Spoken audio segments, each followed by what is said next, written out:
شباب، السلام عليكم ورحمة الله وبركاته.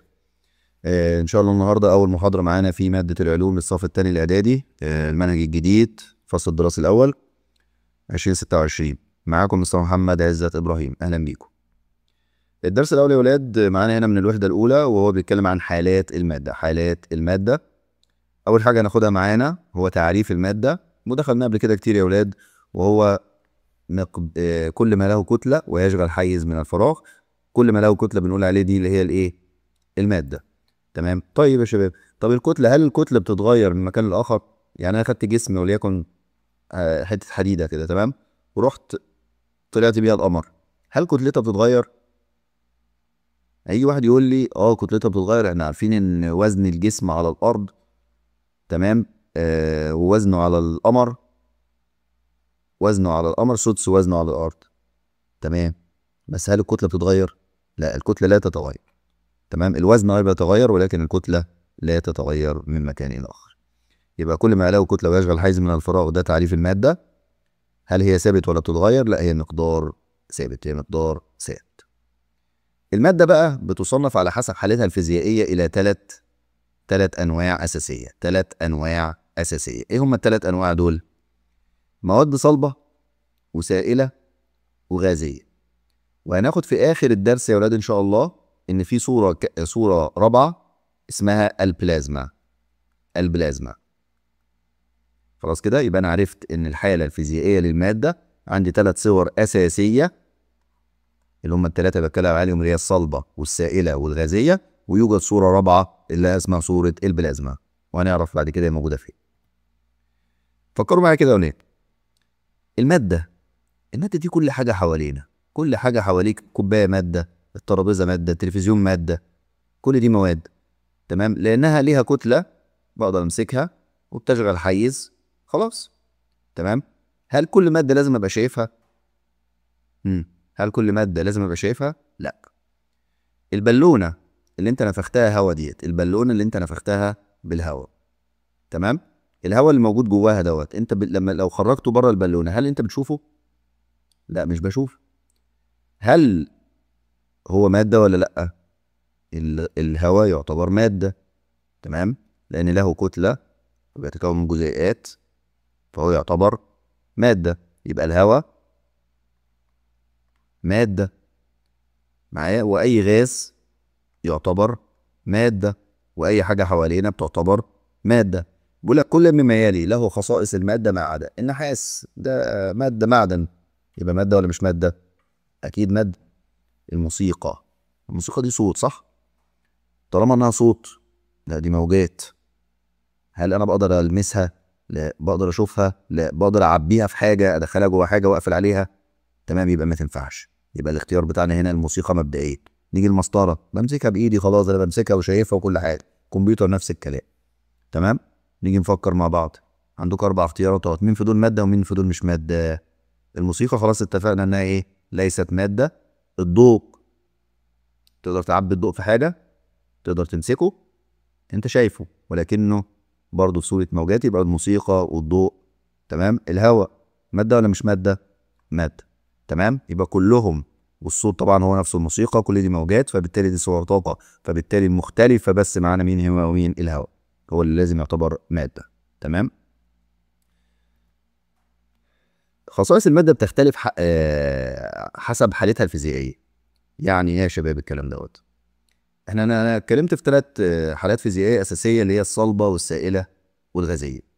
كل صوره من الصور اللي قدامنا دول، او اللي احنا خدناهم دول، ليها خصائص مختلفه. هنقارن بينهم على اي اساس؟ اول حاجه الشكل وقابليه الانسياب. يعني نشوف الصلبه شكلها ايه، السائله شكلها ايه، الغازيه شكلها ايه. وهناخد حاجه تانية اسمها قابليه الانسياب، وهنعرف يعني ايه جايه من الانسكاب او الانسياب. هنعرف يعني ايه قابليه الانسياب. ناخد اول خاصيه عشان ما نتوهش من بعض، خاصيه الشكل وقابليه الانسياب والتدفق. ايه اللي انت بتلاحظه لما تيجي تنقل مواد مختلفه من الاناء اللي حولها؟ طبعا انت اول ما يجي في دماغك هيجي معاك ايه؟ كوبايه فيها سائل. معايا كوبايه فيها ايه؟ سائل. والسائل ده انا حبيت انقله في كوبايه تانية، ايه اللي هيحصل؟ هميل الكوبايه وهينساب السائل بداخلها، يبقى السائل قابل للانسياب. صح ولا غلط؟ تمام، يبقى السوائل قابله للايه؟ للانسياب. طب افرض انا كنت حاطط جواه حته حديده وميلته سنه سنه كده، هل في حديد هينزل منه؟ يبقى الصلب غير قابل للانسياب. معايا بالونه وبدات افتحها، هيخرج منها الغاز ولا لا؟ هيخرج منها الغاز، يبقى كده برضو قابل للانسياب. يبقى انا عندي السائل والغاز قابل للانسياب، اما الصلب فهو غير قابل للانسياب. نركز مع بعض. اول حاجه معانا ماده زي الخشب او الحديد، هل قابله للانسياب ولا لا؟ لا تنساب وما بيتغيرش شكلها، يبقى هي لا تنساب ولا يتغير شكلها، شكلها بيتنه ثابت، شكلها بيتنه ثابت، يبقى لا تنساب. وده ينطبق بس على المواد الصلبه، يعني اي ماده صلبه تجيلك خشب حديد رمل اي حاجه، يبقى هل ينطبق على الانسيابيه؟ لا، لا ينساب ولا يتدفق. طب بالنسبه للمواد السائله يا اولاد، تنساب وتتدفق زي الميه والزيت. تمام، بدلق من الكاس او البيكر على حاجه اوسع هنا، فهي بتنساب ويتغير شكلها وبتاخذ الاناء الحاوي لها، دي اللي هي السوائل. نيجي للنقطه الثانيه، الغازات. ده عامل بالونه اهي مالي فيها هواء او اكسجين ايا كان، بتنساب وبيتغير شكلها. يبقى انا عندي هنا مشترك بين الغاز والسائل، بين الغاز والسائل ان هما الاثنين بينسابوا وبيتغير شكلهم وتاخذ شكل الاناء الحيوي له. الخاصيه دي يا اولاد هنستفاد منها بايه؟ ان المواد الصلبه، المواد الصلبه لا يتغير شكلها لو نقلتها من مكان لاخر، لا يتغير شكلها من مكان لاخر، اي انها لا تنساب، ليس لها القدره على الانسياب، ليس لها القدره على الانسياب. اما المواد السائله والغازيه فلها القدره على الانسياب ويتغير شكلها حسب الاناء الحيوي لها. وافتكر الكوبايه اللي فيها الميه، وافتكر البالونه اللي فيها الهواء. وبناء عليه طالما ينطبق عليهم الانسيابيه بنقول عليها اسمها المائع. المائع ده تعريف بنعرف منه، بنعرف عليه بعض المواد اللي بينطبق على السوائل والغازات، اللي هي الحاجه اللي بتاخد شكل الاناء، الحاجه اللي بتاخد شكل الاناء اللي هي محطوطه جواه. تمام، يبقى الموائع هي المواد التي لها القدره على الانسياب وتاخذ شكل الاناء الحيوي له. يبقى الموائع هي مواد لها القدره على الانسياب وتاخذ شكل الاناء الحيوي له. الانسياب بقى هي قابليه المائع للتدفق بسهوله، قابليه المائع للتدفق بسهوله. هل ده ينطبق على المواد الصلبه يا شباب؟ قولا واحدا لا. اي ماده صلبه من غير ما تفكر هي لا هي مائع ولا هي لها قدره على الانسياب. ملحوظه مهمه، السوائل بتختلف قدرتها على الانسياب حسب لزوجتها. طب حلو قوي، انا لو معايا كوبايه فيها زيت وكوبايه فيها ميه وكوبايه فيها عسل، هل لما اميل الكوبايات دي كلها بنفس الدرجه، يعني انا الكوبايه هيت والكوبايات كلها ميلتهم بدرجه كده، هل انسيابيه السائل منهم من الاولاني والتاني والتالت زي بعض، اللي هو في ماء وعسل وزيت؟ الانسيابات تختلف، بتختلف على حسب ايه؟ على حسب اللزوجه، على حسب الايه؟ اللزوجه. وكلما زادت اللزوجه الحاجه اللزجه تنساب معاك بسهوله ولا لا؟ الحاجه اللزجه لا، مش هتنساب بسهوله. تمام، يبقى كلما زادت اللزوجه قلت الانسيابيه، كلما زادت اللزوجه قلت الانسيابيه. تمام. طب هل حجم السائل بيتغير لما ينساب؟ انا دلقت كوبايه لكوبايه تانيه، حجم السائل بيتغير؟ لا. طب حجم الغاز، هنا بقى الاختلاف يبدا، هنا في اختلاف معانا، لا حجم الغاز بيتغير، حجم الغاز بيتغير، لان انا ببقى قافل على الغاز في اناء معين، قافل عليه. هنعرف بعد كده ان من خصائص الغاز ان حجمه بيتغير، وده بينفرد بيه الغاز. لو انا الاناء اللي عندي ده مضغوط او غير مضغوط، كل ما الغاز حررته ياخد مساحه اكبر، كل ما الغاز حررته ياخد مساحه اكبر. يعني ايه حررته؟ يعني قفلت في بالونه وبدات تضغط كميه الهواء كبيره، تمام، ولكن الحيز بدا يضيق فيبقى الضغط زياده فبدات تقل الايه؟ يقل الحجم. تمام، ده لا ينطبق على السائل. يبقى انا عندي عند الانسياب، الانسياب ينطبق على مين ومين؟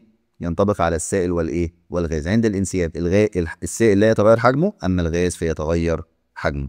انا هنا سائل مثلا، هنا نازل في السحاحه اللي معايا دي، نازل السائل معايا، الكميه اللي هنا مثلا يكون 10 مللي، لو هم 10 مللي يبقى هتلاقيهم تحت ايه؟ 10 مللي، مفيش اي مشكله فيه، لا يوجد تغير في الحجم.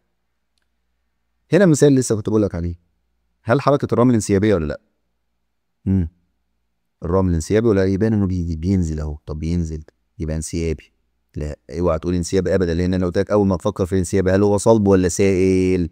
هل هو صلب ولا ايه؟ ولا سائل؟ لا، هتلاقيه صلب، فبالتالي لا، ليس له انسيابيه. تمام كده. اولا الرمل صلب ولا سائل ولا غاز؟ طب هتلاقيه صلب، يبقى ثانيا انسيابيه من خصائص المواقع. يبقى الانسيابيه دي من خصائص مين؟ المواقع. وكمان شكل الحبيبات لا يتغير عند الانتقال من مكان لاخر، يعني بالاضافه لانه صلب لا ينساب، والانسياب ده من خصائص المواقع، هتلاقي ان حبيبات الرمل نفسها ما بتتغيرش من مكان الى اخر، هي نفس الحبيبات زي ما هي. لهذا حركه الرمل ليست انسيابا.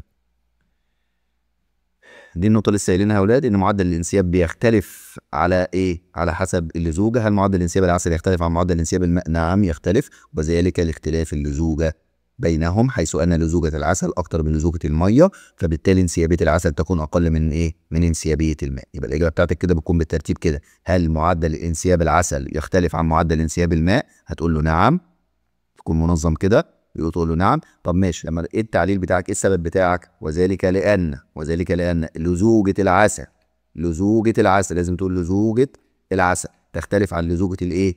الماء. لزوجة الماء مين اللي لزوجته اكبر؟ ده اكبر، فانسيابيته بتكون ايه؟ اقل. يبقى لزوجة العسل اكبر من لزوجة الماء، وبالتالي فان انسيابية العسل تكون اقل من انسيابية الماء، او العكس، تقول ان انسيابية الماء اعلى من انسيابية العسل. تمام كده. ده اللي هنقوله، نقول لك يختلف معدل انسياب العسل عن الماء لان لزوجة العسل اكبر من لزوجة الماء، لذلك معدل انسياب العسل اقل من معدل انسياب الماء. وده يعتبر يا جماعه تناسب عكسي. تناسب عكسي يعني واحد بيزيد وواحد بايه؟ واحد بيزيد وواحد بيقل. خاصيه الحجم والقابليه للانضغاط، احنا يعني واخدين خدنا عنها فكره حاليا دلوقتي. لما قلت لك عند انسياب الغاز بيتغير حجمه ولا بيتغيرش حجمه؟ قلت لك بيتغير، بس ما قلتلكش بيزيد ولا بيقل. عند الانسياب الغاز لما بتحرره بيزيد حجمه، لما بتحرره بيزيد حجمه. هم عملوا لنا تجربه لذيذه جدا، جابوا 3 حقن، 3 سرنجات، تمام، وسدوا الفوهه بتاعتها بسدادات، وثلاث مواد مختلفه الحاله الفيزيائيه، زي ايه؟ صلبه زي الرمل، سائله زي الماء، وغازيه زي الايه؟ زي الهواء. حطينا الرمل جوه الحقنه وقفلنا عليها وبدانا نضغط، حطينا السائل جوه الحقنه وقفلنا عليها وقلنا هنضغط، وهي مليناها بالهواء وحبينا نضغط. هتلاقي نفسك لما بتيجي تضغط على المحقن ايه اللي هيحصل؟ في حاله الرمل هل في انضغاط هيحصل؟ مش هيحصل انضغاط، مش هيحصل انضغاط. يبقى يظل الايه؟ يظل الحجم ثابت. الرمل الناعم اهو، تمام، ودي من خصائص المواد الصلبه ان الحجم لا يتغير، الحجم لا يتغير، يظل ثابت. طب انت توقع معايا في السائل، املى كده حقنه، املى حقنه، تمام، وهتلاقي نفسك ان انت مهما ضغطت عليها برضو لا يتغير حجمها، فبالتالي السائل برضو غير قابل للايه؟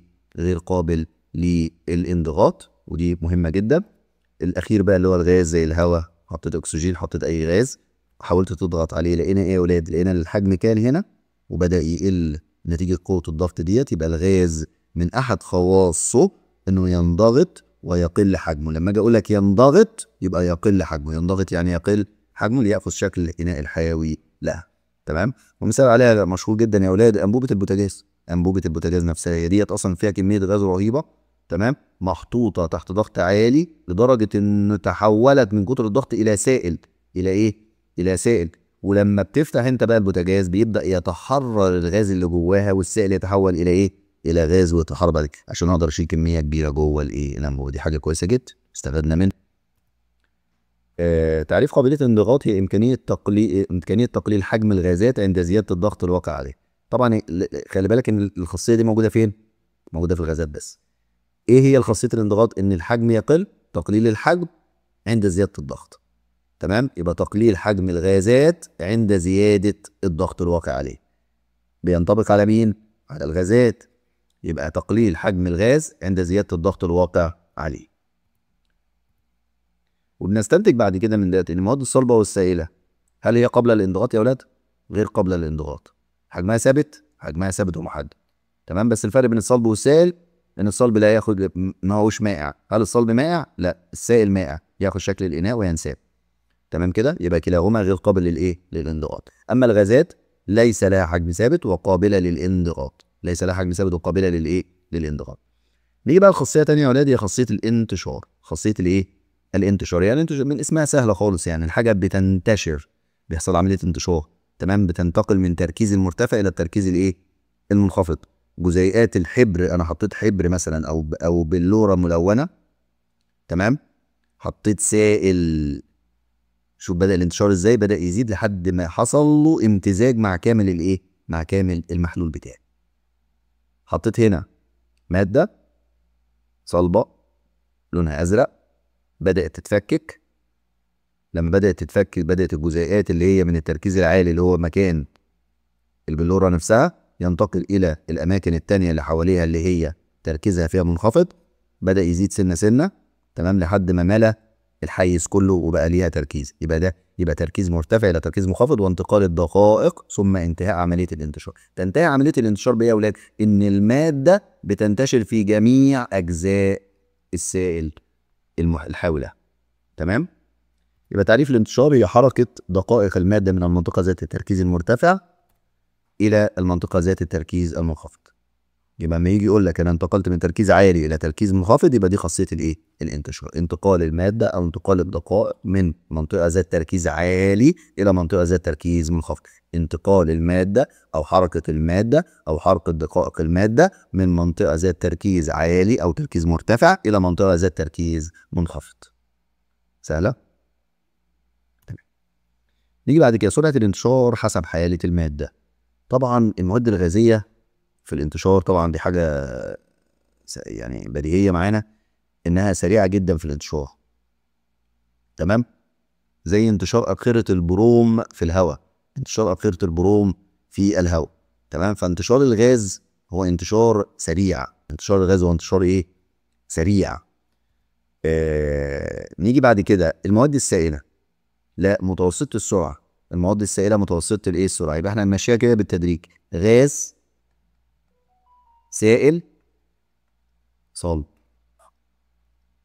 تمام، غاز، سائل، ايه؟ صلب. الماده وهي في الحاله الغازيه انتشارها سريع ولا مش سريع؟ انتشارها سريع، تمام. السائل متوسط السرعه، الصلب هنقول عليه بطيء جدا، تمام. هنشوف دلوقتي مثال مثلا زي اسفنجه وعليها صبغه، هتبدا الصبغه تنتشر تدريجي على مسافه طويله على ما تبدا دي. يبقى انا عندي المواد الغازيه سريعه جدا في الانتشار، المواد السائله متوسطه السرعه في الانتشار، المواد الصلبه بطيئه جدا في الانتشار.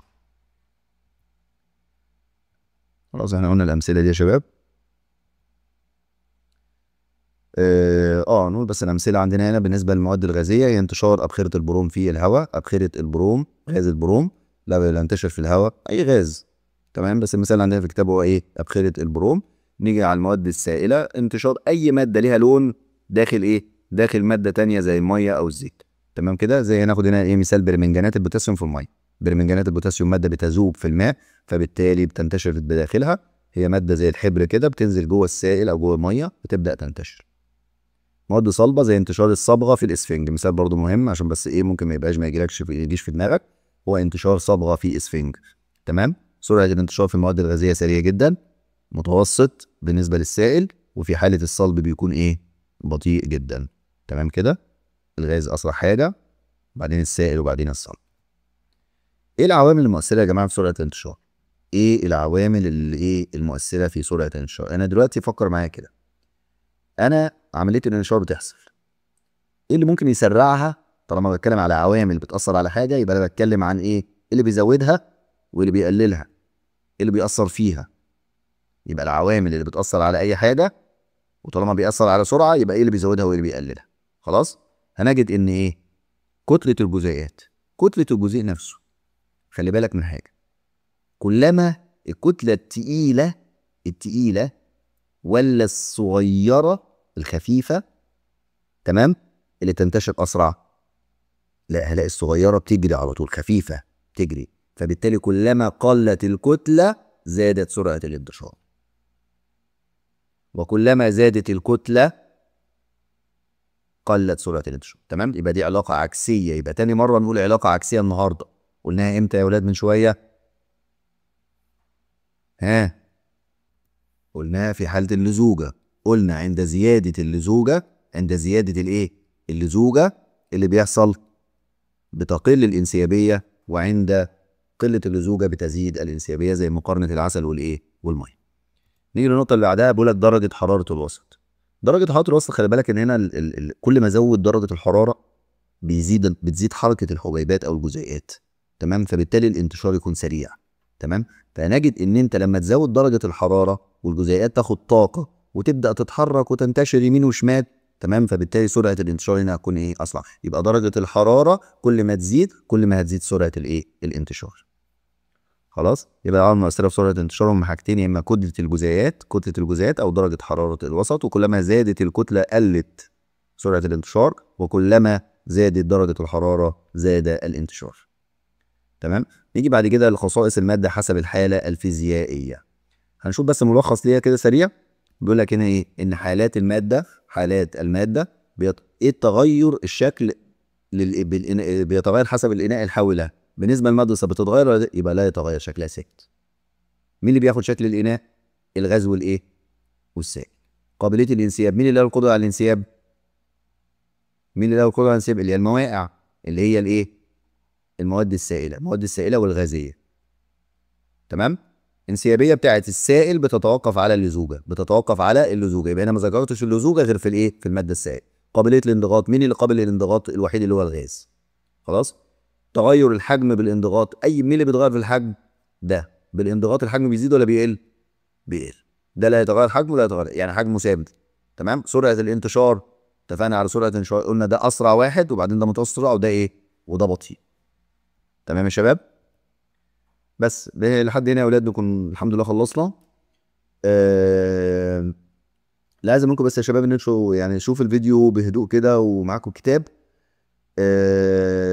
وان شاء الله بامر الله المحاضره الجايه هنكمل الجزء الثاني من الدرس.